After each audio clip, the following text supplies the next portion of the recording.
¿Qué tal, mis amigos? Es un gusto enorme para mí una vez más poder compartir con ustedes la meditación de cada día, esperando que sea de mucha bendición para todos en sus hogares, que puedas meditar en ellas, que puedas reflexionar y que cambies algunas de las cosas que tengas que cambiar para que pueda ejercer algún efecto en tu vida. Deseo con todo mi corazón que sea de mucha bendición para cada una de las personas que puedan verla, meditarla y poderlas llevar en obra. Vamos a tener una palabra de oración para poder dar inicio a nuestra meditación de esta mañana. Así que oremos. Bendito Padre, gracias Señor por darnos la vida, por darnos salud. Acompáñanos, Señor, en este ministerio. Que todo lo que hagamos, Señor, sea para honrar y glorificar tu nombre. Líbranos de toda duda, de todo pensamiento malo, de todo pecado, Señor, que nos lleve a la distracción del propósito que tienes para nuestras vidas, buen Dios. Sé tú con cada una de las familias, Señor, que están esforzándose, con todos aquellos que sufren, Señor, la tribulación que se está viviendo en este planeta actualmente, Padre. Sé tú con cada uno de ellos, por favor, suple sus necesidades tanto económicas como físicas, espirituales, buen Dios. Acompáñanos, lo rogamos y lo pedimos en el nombre de Jesús. Amén. Dios nos libró de la condenación de la ley. Vamos a leer el libro de Colosenses 2:14. Él anuló el acta de los decretos que había contra nosotros, que nos era contraria, y la quitó de en medio, clavándola en la cruz. Una vez que entendemos los aspectos básicos del plan de salvación, descubrimos que uno de los más grandes favores de Dios nos hizo consistió en quitarnos la condenación de su ley que había decretado sobre nosotros por causa de nuestros pecados. Para cuando llega el momento en que una persona entiende que es pecadora, ya hace tiempo que está condenada a morir para siempre por haber transgredido la ley de Dios. Así que cuando esa persona va a Cristo, una de las primeras cosas que necesita que Dios haga en su vida es eliminar la deuda que tiene con la ley. La vida cristiana sería una calamidad insufrible si tuviéramos que vivir sintiéndonos condenados a morir para siempre por nuestras faltas pasadas. En el contexto de hoy, el apóstol Pablo trae mejorables noticias para los que somos pecadores. Él nos hace uno de los retratos más nítidos de Dios y de su obra para resolver el problema de la condenación del pecado en nosotros. En uno de los lenguajes muy gráficos, Pablo nos dice que Cristo toma el acta o documento donde está redactada la sentencia en contra nuestra. Lo ve y se da cuenta de que nos es condena a morir para siempre porque hemos pecado. Y la ley establece claramente que la paga del pecado es muerte. Romanos 6:23. Entonces, Cristo toma el acta y la lleva con él a la cruz, donde da su vida por nosotros. Al hacerlo, pagó la deuda que teníamos con la ley, porque como él nunca pecó, no tenía deudas y su muerte sirvió para pagar la nuestra. Al ser esclavo Cristo en la cruz, al ser clavado Cristo en la cruz, ya no es posible que ese documento pueda volver a usarse contra nosotros, porque Él anuló para siempre. Esto es lo que Juan quiso decir cuando declaró: He aquí el Cordero de Dios que quita el pecado del mundo. Juan 1:29. Sería bueno que los que notemos que lo que Dios anula y elimina es el acta de la condenación contra nosotros. No es la ley en que se basa esa condenación. Si Él hubiese anulado la ley, entonces su muerte no tendría sentido. Jesús afirmó la vigencia de la ley cumpliéndola mientras nos salvaba a ti y a mí. Oh, qué grande es el amor de Dios. Él ha cancelado nuestra deuda. Ya no hay condenación para nosotros. Gracias, Cristo Jesús. Mis amigos, mis hermanos, es interesante. Ustedes pueden ver aquí en el relato que nos presenta la meditación de esta mañana, cómo es que Dios es quien te puede quitar toda duda, todo pesimismo, todo pecado, todo lo que hay en tu vida que te agobia, que hace que tu fe merme, que te provoca ese desánimo. Todas aquellas cosas que vienen a tu vida son únicamente espíritus malos que vienen a estarte molestando, ¿no? Digámoslo de esta manera. Pero solamente en Cristo Jesús puedes encontrar ese alivio, esa salvación. Así es de que acerquémonos a la gracia de Cristo para que Él pueda restaurarnos y poder encontrar en Él ese alivio que el enemigo nos está robando cuando ya ha sido un enemigo vencido por Cristo Jesús, que murió por nosotros en la cruz. Así que bueno, meditemos en eso. Vamos a dar la secuencia que llevamos. El comienzo del Evangelio, esta va a ser nuestra lección de esta semana. Es el título general de todos los días de la semana. Esta lección es para el día 6 de julio. Recuerden que terminamos el día sábado, que viene siendo el día 6. Entonces, general es el comienzo del Evangelio. Vamos a estar estudiando a lo largo de la semana Hechos 13, 1, 5 al 13 y Hechos 15, 36, 39. Marcos 1, 1 al 15 e Isaías 43 y Daniel 9, 24. Voy a compartirles el versículo para memorizar. Dice: después que Juan fue encarcelado, Jesús vino a Galilea predicando el evangelio del reino de Dios y decía: el tiempo se ha cumplido, el reino de Dios está cerca, arrepiéntanse y crean en el evangelio. Marcos 1, 14 y 15. Escuchen bien ustedes, mis amigos hermanos, quien escribió el Evangelio de Marcos,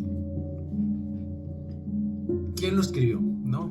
Sería una pregunta más que nada. ¿Quién lo escribió y por qué fue escrito?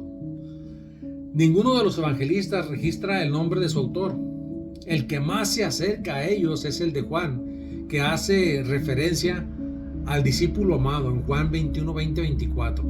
Sin embargo, desde la antigüedad cada evangelio fue asociado con el apóstol Mateo y Juan, o con un compañero de alguien, de algún apóstol.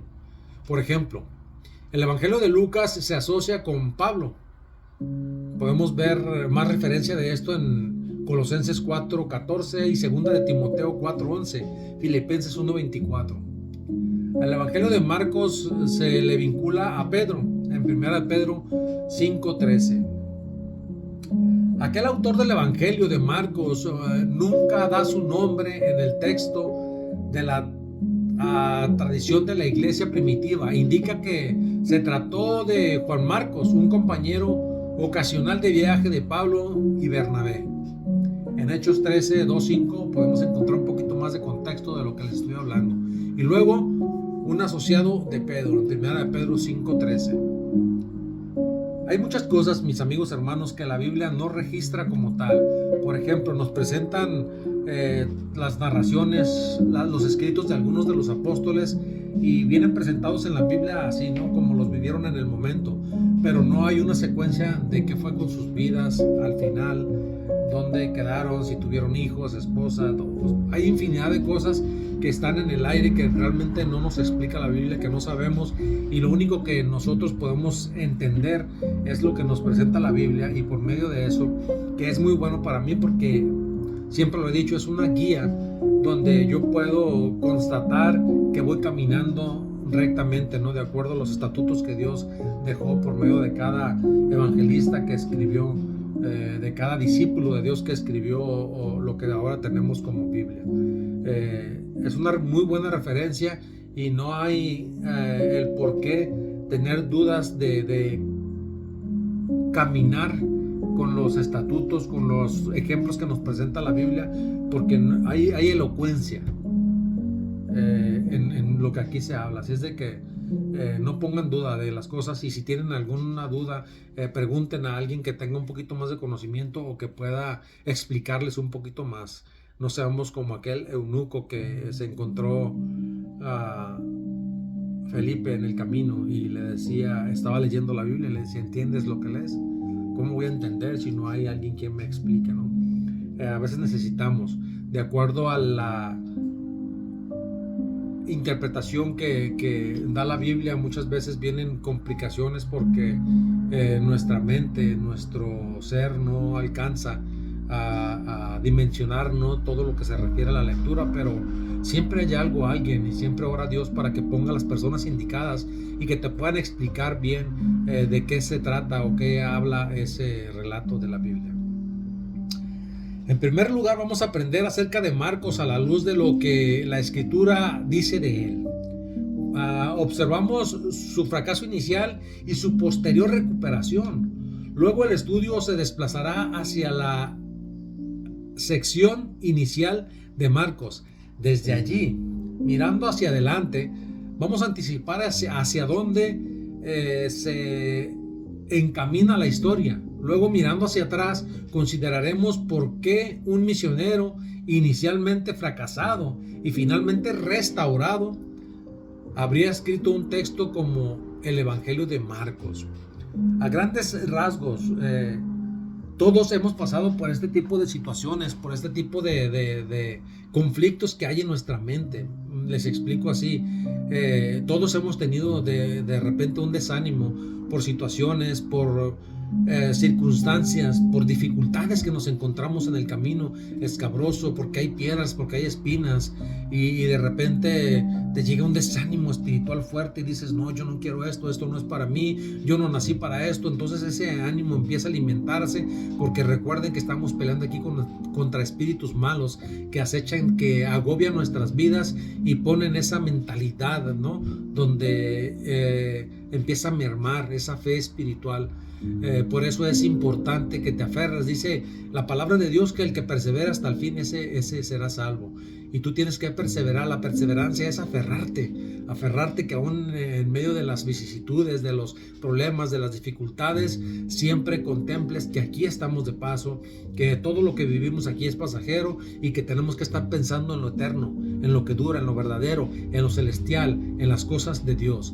Esto te va a dar a ti un ánimo espiritual fuerte, contemplar que realmente así es, estamos aquí de paso, que tenemos que esforzarnos para poder ser merecedores de lo que Dios ha prometido que nos va a dar allá en ese lugar donde ya no va a haber más muerte, ya no vamos a tener dolor, ya no vamos a tener más llanto, donde Dios va a proveernos de todas las facultades para poder seguir creciendo y vamos a seguir aprendiendo. Eso es lo que, de acuerdo a lo que yo he estudiado de la Biblia, he entendido. Entonces vale la pena esforzarse, hasta por lógica vale la pena esforzarse. Es mejor estar en este camino que estar en aquel camino donde no hay esperanza, donde no hay luz.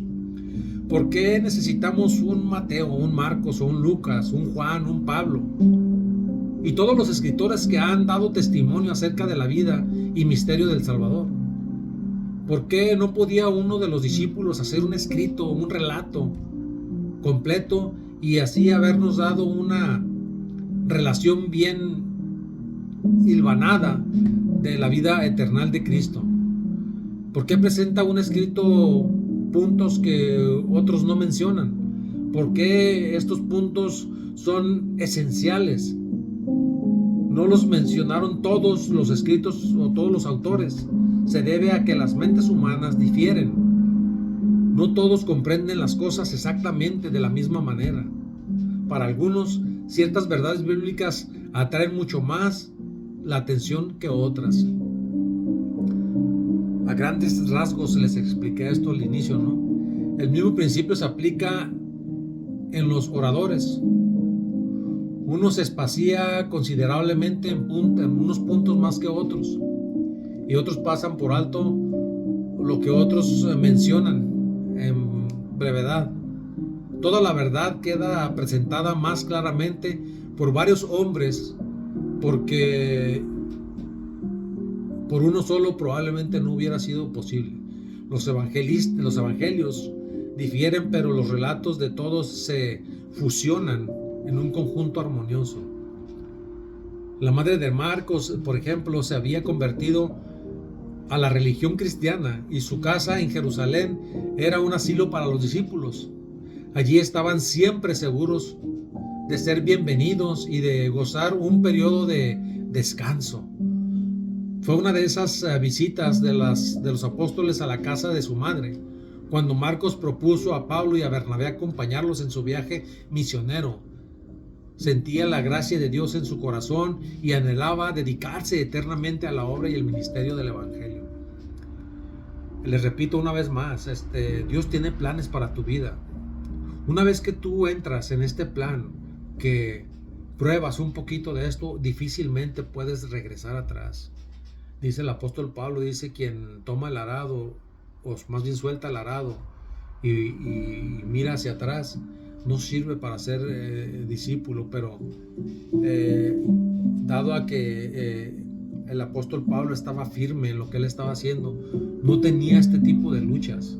Y yo estoy seguro que esto lo escribió pensando en que no tenemos una segunda oportunidad. Y sí la tienes. Aquí el punto es que una vez que tienes esa oportunidad de poder compartir el Evangelio, que te aferres a esa promesa para que puedas crecer. Porque cuando llegan esos demonios a tu vida, ese desánimo, eso que te hace sentir como fracasado, hay situaciones donde probablemente no te voy a poder explicar porque necesitas vivirlas. Yo lo único que te digo ahorita es, te animo para que en el momento cuando lleguen ese tipo de desánimos, fortalezcas tu fe, te pongas de rodillas y le pidas a Dios que te dé la fortaleza, la sabiduría, que te dé las fuerzas para poder resistir a esos embates del enemigo. Dice que fue en Panfilia donde Marcos, abrumado por el temor y el desaliento, vaciló por un tiempo en su propósito de entregarse de todo corazón a la obra del Señor. No acostumbrado a las penurias, a los desafíos, se desalentó por los peligros y las privaciones del camino. Había trabajado con éxito en circunstancias favorables, pero ahora en medio de la oposición y de los peligros que con tanta frecuencia asedían a los obreros en su vida para poder avanzar, no supo soportar la dureza como buen soldado de la cruz. Tenía todavía que aprender a arrastrar el peligro, la persecución y la adversidad con el corazón valiente. Al avanzar los apóstoles y al sentir la opresión o apresión de dificultades aún mayores, Marcos se intimidó y, perdiendo todo valor, se negó a avanzar y volvió a Jerusalén. La vida cristiana, mis amigos hermanos, es más de lo que muchos la representan. No consiste toda ella en dulzura, paciencia, mansedumbre o benevolencia. Estas virtudes son esenciales, pero también se necesita valor, fuerza, energía, perseverancia. La senda de Cristo señala estos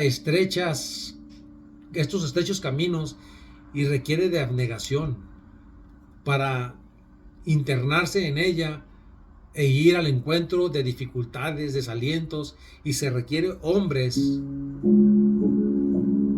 y no seres débiles.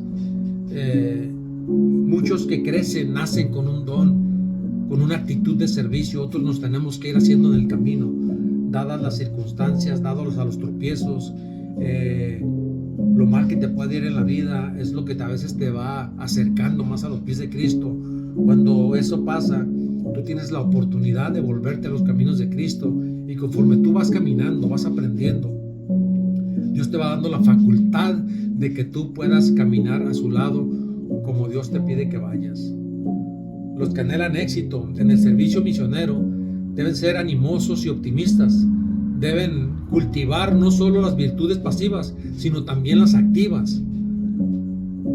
Han de dar la blanda respuesta que aplaca la ira, pero también han de tener valor heroico para resistir al mal, con la claridad que todo lo soporta. Necesitan la fuerza del carácter que hará de su influencia un poder positivo. Es fácil leerlo, pero cuando lo llevas en obra, ahí es donde te encuentras con todas estas dificultades. Yo te animo, amigo, hermano, que estás escuchando este programa, si es la primera vez que lo estás viendo o escuchando, que te aferres a seguir escuchando todas las meditaciones, porque este programa tiene como nombre, es creciendo juntos, y eso es exactamente lo que estamos haciendo. Todo lo que tú puedas imaginarte que no puedes lograr, lo vamos a lograr juntos. Y es mejor compartir el mensaje, estar aquí en sintonía, platicarlo, tratar de comprender todas esas cosas que probablemente tú estando leyendo solo no puedes entender. Aquí podemos abrir un poquito más el panorama para que entiendas cómo es que trabaja Dios, o cómo es que Dios va a trabajar en tu vida. En la parte del domingo dice, domingo 30 de junio, el misionero fracasado. Vamos a leer Hechos 12:12. ¿Cómo se le presenta a Marcos en este libro de Hechos? ¿Qué dice Marcos? Hechos 12:12, perdón. Y habiendo considerado esto, llegó a casa de María, la madre de Juan, el que tenía por sobrenombre Marcos, donde muchos estaban reunidos orando. Parece verosímil que Juan Marcos, en el más probable autor del Evangelio de Marcos, era un hombre joven cuando ocurrieron los hechos registrados en Hechos 12. Tal vez a mediados de la década de los 40 del primer siglo. Se le presenta en el versículo 12 como el hijo de una mujer llamada María. Evidentemente, ella era adinerada y simpatizante de la iglesia, y fue anfitriona de la famosa reunión de oración celebrada en su hogar que registra Hechos 12. Miren lo importante. Esto a mí me transporta a lo que vivimos en la actualidad. Hay muchas personas que no conocen el Evangelio, de repente escuchan algo, les gusta, se convierten porque les llamó la atención, pero en el medio de las vicisitudes del camino, de las trabas, de todo aquello que nos encontramos todos en la vida cotidiana, normalmente esto sucede dentro de la iglesia y fuera de la iglesia. Empiezas a crecer o a mermar dependiendo de lo que tú consideres o de donde estés. Empieza a ocasionar un acto de esos en tu vida. Si tú empiezas a hacer las cosas de acuerdo a la palabra de Dios, tu crecimiento va a ir así, ¿no? En aumento. Pero si haces las cosas por fuera, probablemente en tu empresa, en un trabajo, en donde sea, va a ir en aumento, sí, de acuerdo a tu preferencia, ¿no? Porque lo que tú estás buscando, un ejemplo práctico de trabajar, es de que tú quieres un sueldo mejor, probablemente un puesto mejor donde no te mates tanto, donde no trabajes tanto, y así poder ir adquiriendo un poquito más y eso puede ser posible afuera también. Pero en las cosas bíblicas, nos encontramos aquí con la mamá de Marcos llamada María, y ella, yo puedo pensar así, no habla de esto la Biblia, pero yo puedo pensar de esta manera, que ella le llamó la atención de algo, y fue de la manera que ella empezó a convertirse, a transformar su vida por algún detallito que vio en alguien que le gustó. Tanto en la historia de la huida de Pedro de la prisión y de los hechos que le siguieron, como la subsiguiente muerte de Herodes, están repletos de contrastes y asombrosos y jocosos entre Pedro y el rey. Fueron vidas enfrentamientos que tuvieron ahí. Dice Juan Marcos, en realidad no juega ningún papel en la historia, pero la presentación que se hace de él en este punto es la preparación para su posterior conexión con Pablo y Bernabé. ¿Qué dice Hechos 13, 1, 15 al 13? ¿Cómo se vinculó Juan Marcos con Saulo y Bernabé? ¿Cuál fue el resultado? Vamos a leer Hechos 13, 1, 5 al 13. Había entonces en la iglesia que estaba en Antioquía profetas y maestros: Bernabé, Simón el que se llamaba Niger, Lucio de Cirene, Manaén el que se había criado junto a Herodes el tetrarca, y Saulo.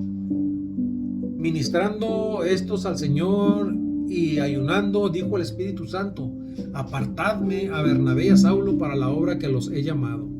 Entonces, habiendo ayunado y orado, les impusieron las manos y los despidieron. Ellos entonces, enviados por el Espíritu Santo, descendieron a Seleucía, y de allí navegaron a Chipre, y llegando a Salamina, anunciaban la palabra de Dios en las sinagogas de los judíos. Tenían también a Juan de ayudante.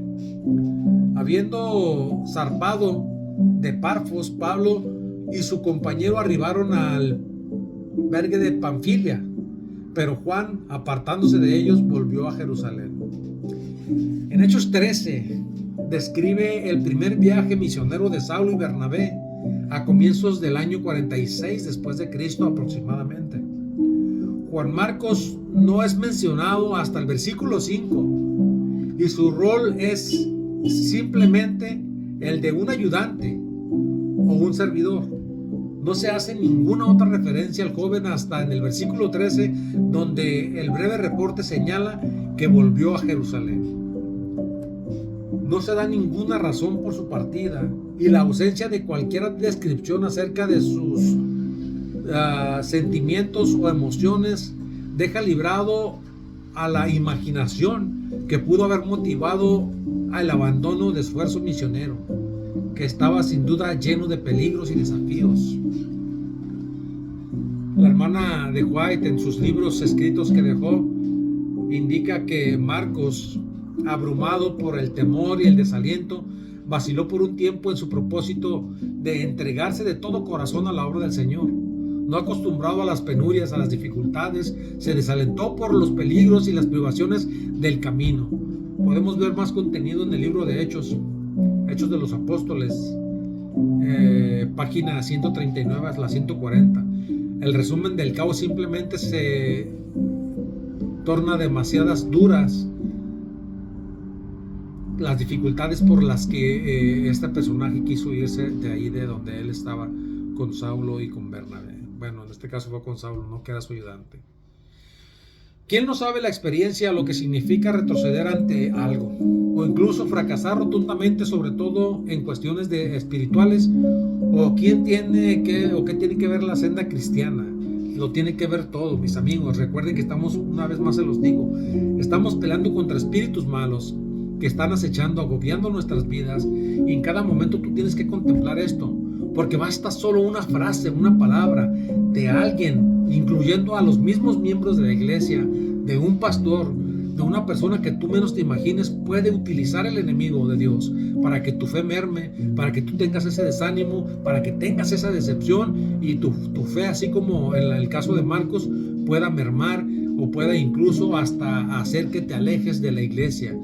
Sabiendo esto, mi amigo, hermano, familia, yo te invito para que no dejes que este tipo de situaciones, de conflictos que hay de repente en todas las iglesias, no te digo que solamente en tu iglesia o en la mía existen en todas partes en el mundo, porque el enemigo de Dios está metiendo su cuchara en todos lados y va a provocar ese desánimo espiritual en la vida de todo ser humano mientras permanezcamos en esta tierra. Pablo juzgó desfavorable y aún severamente por un tiempo a Marcos. Fíjense bien, Pablo juzga a Marcos. Por otro lado, Bernabé se inclinaba a excusarlo por causa de su inexperiencia. Anhelaba que Marcos abandonase el ministerio. Estamos hablando del apóstol Saulo, Pablo de Tarso, porque veía en él unas cualidades que aquí estamos hablando de que veía en él, pero vamos a dar un poquito más de lectura para poder entender. Dice que anhelaba que Marcos no abandonase. Estamos hablando que Bernabé estaba dando la cara, ¿no? Digámoslo así, por Marcos. Y dice que no quería que abandonara porque veía en él cualidades que habilitarían para ser un obrero útil para Cristo. En años anteriores, su solicitud por Marcos fue ricamente recompensada porque el joven se entregó sin reserva al Señor, y la obra de predicar el mensaje, de predicar el mensaje evangélico en campos difíciles, bajo las bendiciones de Dios y las sabias enseñanzas de Bernabé, se transformó en un valioso obrero. ¿Ven por qué les digo que es importante que no bajes tu guardia? Que siempre, en todo momento, busques. Miren, yo tengo a nuestro líder, al que escribió casi la mayor parte de los libros de la Biblia, a las iglesias que fueron dirigidas. Yo tengo en mi mente que fue el apóstol Pablo, quien se dirigió, y para mí es un líder nato que se ha ganado un respeto enorme en cada una de las cosas. Pero cuando él dudaba de las habilidades de Marcos. Entonces llega Bernabé de esta manera y le da una oportunidad de poder retomar todo aquello que le mermó, ese espíritu malo que se posesionó de él, que le dio ese desánimo. Bernabé lo anima una vez más, le da la oportunidad, y dice aquí la escritura de la hermana de White que se transformó en un valioso obrero de los apóstoles. Dios ha dado a cada uno, a cada cual, la obra que hacer en su relación con el reino. Cada uno de los que profesan su nombre en Cristo deben trabajar fervientemente y desinteresadamente, dispuestos a defender los principios de la justicia. Todos deben tomar una parte activa en fomentar la causa de Dios. Cualquiera que sea vuestra vocación, como cristianos tenemos una obra que hacer para dar a conocer a Cristo al mundo. Hemos de ser misioneros y tener por blanco principal ganar almas para Cristo. Si tú no estás en esta sintonía, si tú no estás en este plan que Dios ha presentado para los humanos, yo sí te invito para que retomes una vez más y que busques qué don Dios te ha dado, qué habilidades, qué facultades Dios ha puesto en ti, para que veas dónde y de qué manera puedes servir a la iglesia. Dios confió a su iglesia la obra de difundir la luz y proclamar el mensaje de su amor. Nuestra obra no consiste en condenar ni denunciar, sino en atraer juntamente con Cristo, rogados a los hombres que se reconcilien con Dios. Debemos estimular las almas, atraerlas y ganarlas para el Salvador. Todos aquellos que estén queriendo ganar almas para sí mismos, para que vean cómo predican en los púlpitos, para que vean cómo canto, para que vean cómo hago bien mi trabajo, estas personas no están haciendo su trabajo. Escuchen bien, el llamado a todos aquellos que van a servir a Dios es únicamente para salvarlos, para que tengan la misma esperanza que nosotros tenemos. Debemos estimular las almas, atraerlas y ganarlas para Dios, únicamente para el Salvador. Si este no es tu interés, si te rehusas a dar a Dios el servicio del corazón y la vida, le robamos al negarle nuestro tiempo, dinero y esfuerzo e influencias, a dejar de beneficiar a nuestros semejantes, y robamos a Dios la gloria que obtendrá por la conversión de la gente. Todos aquellos que están proclamando el evangelio, queriendo ganar almas para su propio beneficio, están robando a Dios tanto tiempo como dinero y esfuerzo. Pero también dice la palabra de Dios, dice: deja a todos ellos que hagan lo que están haciendo, porque eso es todo lo que van a tener. No va a haber más para ellos. Todos aquellos que están ejerciendo de esta manera, es lo único que van a tener. No va a haber más para ellos. Eso es lo que yo te puedo compartir, ¿no? Todo lo que hagamos empieza en casa, con tu familia, en tu vecindario, entre tus propios amigos. Los que desean trabajar para Dios, allí encontrarán un campo misionero favorable. Esta obra misionera será una prueba de su habilidad o incapacidad para servir en un campo más amplio. Cristo, el crucificado, debería llegar a ser el tema de nuestro pensamiento. Debería despertar las más profundas emociones de nuestras almas. Los verdaderos seguidores de Cristo aprecian la gran salvación que Él logró para ellos, y donde quiera que los guíe, ellos lo seguirán. Lo consideran un privilegio. Llevar cualquier carga que Cristo pueda colocar sobre ellos, lo van a soportar. Esto solo por medio de la cruz, como podemos estimar el valor del alma humana. Es tan grande el valor de los hombres por quienes Cristo murió, que el Padre está satisfecho con el precio infinito que Él paga por la salvación del hombre, y entrega a su propio Hijo para morir por la redención de todos. Qué obra responsable la de unirse con el Redentor del mundo en la salvación de los hombres. Esta tarea requiere abnegación, sacrificio y benevolencia, perseverancia, valentía y fe. Te invito, mi amigo, mi hermano, para que consideres todo lo que acabamos de hablar. Me encanta lo que acabamos de estudiar, me gozo en las promesas de Dios, y te dejo la meditación para que tú la medites y pongas en obra todo lo que vayas aprendiendo y vayas a los pies de Cristo, y una vez que entiendas el plan de Dios, que tú puedas compartir el mensaje.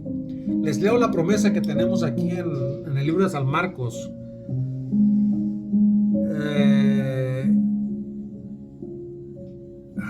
Déjenme checar aquí. Oh, está de este lado. Dice en San Marcos 7:8, dice: porque dejando el mandamiento de Dios, os aferráis a la tradición de los hombres, los lavamientos de los jarros y de los vasos de beber, y hacéis muchas otras cosas semejantes. Le decía también: invalidáis el mandamiento de Dios para guardar vuestra tradición, porque Moisés dijo: honra a tu padre y a tu madre, y el que maldiga al padre o a la madre muera irremisiblemente. Hay mucho que aprender, hay muchas cosas que vamos a ir comprendiendo. Les dejo la meditación. Que Dios me les bendiga grandemente, mis amigos, hermanos. Les recuerdo, como siempre, mi nombre es Arturo Sánchez. Nos vemos mañana en la próxima meditación. Chao, chao.